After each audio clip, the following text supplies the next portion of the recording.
Hello, everybody, and welcome to the War Room. This one is for the UFC 296 co-main event for the Flyweight title. Defending champion Alexandre Pantoja taking on Brandon Royval in a rematch.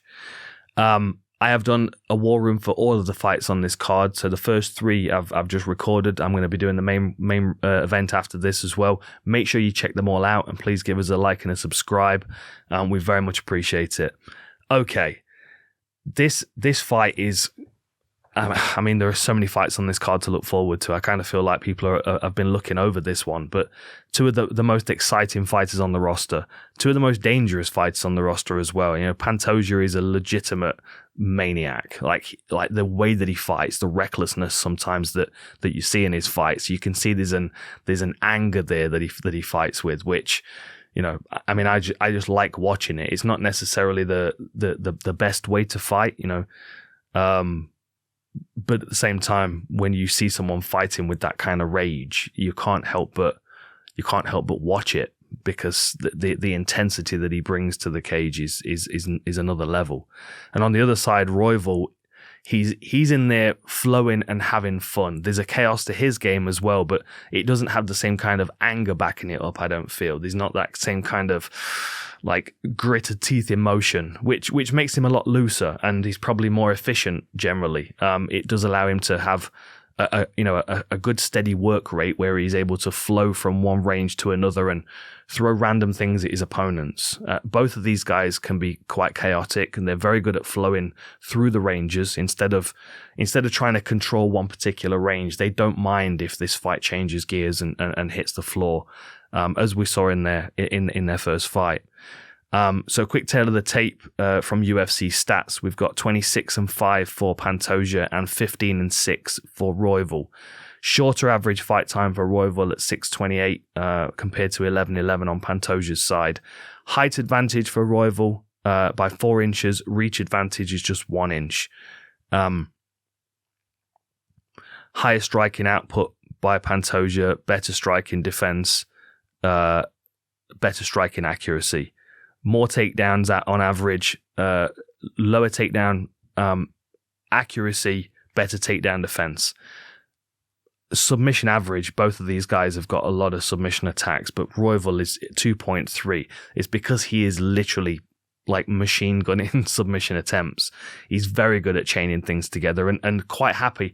And what I like about this, and this is, you know, you look at someone's takedown stats. If the takedown stat isn't great, I mean, you know, 44% for Pantoja, even though they're failing takedowns, they're not letting go of the person, right? Like Khabib, I think he's 38-ish%, something around that region. But what you'll see with Khabib's style is that he goes for a takedown and lets it go and chains to another and lets it go and chains to another. This is a very, very a very exhausting style of fighting, and just the same as it is with takedown defense. If you're having to defend one takedown after the next, you're going to get exhausted in the process, and you're on the back foot. So on the judges' scorecard, you're losing if you can't do anything to remedy the situation. Same thing with Royval. These sub attempts count for something. If he's constantly chasing things, then he's the one that's on the front foot, dictating the pace. And Pantoja can get reckless at times. You know that he did great with his ground game, and his ground game is formidable. But there were times in the first fight where he was dealing with ankle lock attempts and stuff. And you know, there's no doubt that Royval is going to have the confidence to try his ground game on the floor with Pantoja again, even though he lost the first one by submission.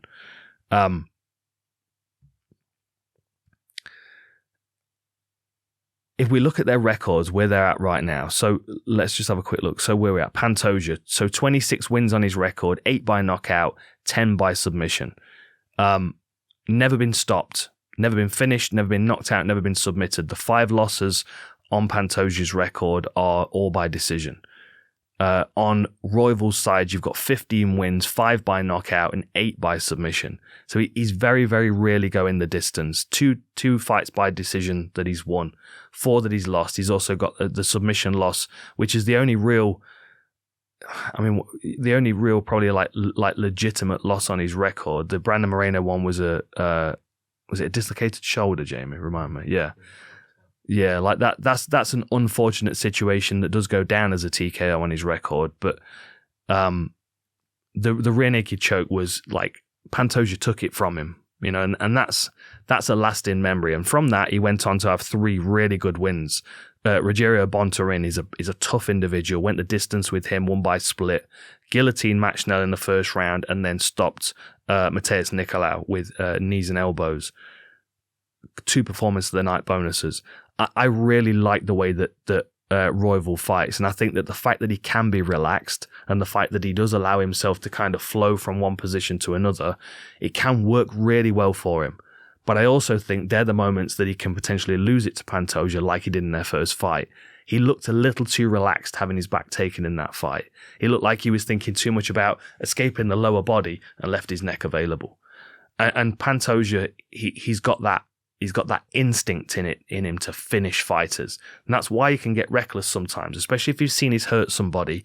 You can see him then kind of open up and start to swing. And because sometimes he has longer hair, it looks more dramatic. And you can see how much he's putting effort into these punches. Like, the smarter fighter out of the 2 of these is going to win. And I think I said this on one of the other episodes. Because you have the experience, it doesn't necessarily mean you're going to make the better decisions. It doesn't necessarily mean that you're going to fight like the more mature fighter because you've got more experience. Like, you can draw a fight out of Pantoja. Like, you look at his fight against Moreno, and you can see the moments where he gets drawn into fights because because Moreno's quick and we're stinging him with the jab, and then you see Pantoja like he has that rage comes up inside him, and he just starts to swing for people. Like, if you're Brandon Royval going into this, and you know this quality of Pantoja that he kind of can't get around because he's never been able to so far, I would be looking at teasing that out of him as best I could. And this requires him to fight smart, make good decisions. Like, use his speed and his looseness and his height and reach advantage to kind of sting and move in and out and draw Pantoja in and make him feel foolish and make him feel like he's being outclassed, because that's where you're going to get that rage to be triggered, and then Pantoja starts to really swing. And the more people try and hit you with power, the easier it is to see them coming, because you see this surge in their body where they start to wing and wind up. A friend of mine used to go to kickboxing and Thai boxing shows and offer for people to come and try and punch him. And the people that were most difficult to deal with, you know, get out the crowd, they've had a few beers, they put a pair of boxing gloves on, and he's there with his gloves and his mouth guard, but he's not punching them back. They can literally just swing at him as much as they want. The ones that maintain their composure were always more difficult to deal with because they were more interested in touching and placing their shots. The ones that miss the first punch and start to get more excited usually ended up going through the ropes because they would over-punch. Absolutely, you can see Royval doing that to Pantoja if he chooses his moments, right? Fight with an ebb and a flow. Move into his range and sting him, and then move away and let him fall into that space with that chaotic style of striking that he's got. If you find yourself in the clinch with him, hit him with an elbow and a knee and get out of there, you know? Don't linger in those moments where Pantoja is going to start cracking you, because he's got power in both hands and he's got a very strong ground game.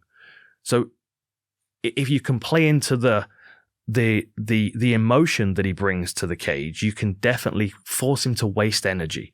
This is a 25-minute fight. I would be very, very, very much investing in the idea of getting Pantoja to waste his own energy, because although he stays dangerous all the way through the fight, he does get more predictable. He gets more planted on his feet. And this is where if Royval is able to stay more relaxed and less angry, he might be able to utilize his ability to to the best of his advantage is probably the best way of putting it. I expect if they hit the floor, they're both going to be attempting submissions. I think Royval is going to have more submission attempts. He's going to go for an arm and then for a leg and then try and scramble out and take the back. And as he's getting back to his feet, he might get a sniff of a guillotine and jump on it, because that's the kind of fighter that he is. It was the Kai Kara France fight was coming to mind. I think I was on comms for that. Just a chaotic fight for as long as it lasted, but a whiff of a guillotine and he was on it in a second. again, something that Royval can capitalize on if Pantoja's A, tired, B, reckless, or, C, hurt. He might get caught with a good shot, and Pantoja might get rocked for a second. Having said all of that, I feel like Pantoja's probably physically the stronger fighter, and I think he's probably got heavier hands and probably a better ground game as well, kind of overall. I feel like Pantoja's basics, fundamentals on the ground are better, which means that he's most likely going to be able to slow Royval down in those chaotic scrambles. Less submission attempts, but more position over submission, more consideration to the setup of the submission. But again, if he gets angry and he'll jump on something, there's a benefit and a detriment. If he jumps on a guillotine and it's there and he's squeezing the life out of it, then he's going to get attacked very quickly. But if he jumps on a guillotine and it's not quite there, or Royval's just managed to get his chin tucked and Pantoja's squeezing the life out of him, even if it's for 5 seconds, that's going to take a toll on him. So, again, good decision making from Pantoja is going to be a key. And I don't know whether he can maintain his composure quite as well as Royval can. But this fight for me is a real coin toss. I feel like they've both got the stopping capability to really, really do a lot of do a lot of damage to one another. I think this is more about who can take control of themselves and their emotions, and utilize their vast experience. They've both got lots of experience, and good level experience as well. If they can use that experience, coupling it with maturity, that's where you get fight IQ.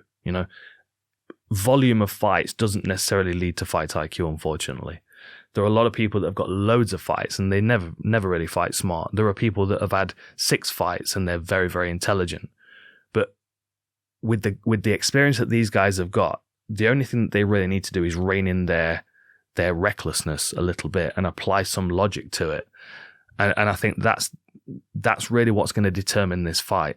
It will be the person that is able to manage themselves in the moment and make those better decisions. And I think Royval's probably a little bit closer because he doesn't fight with that same kind of aggression that Pantoja can do at times.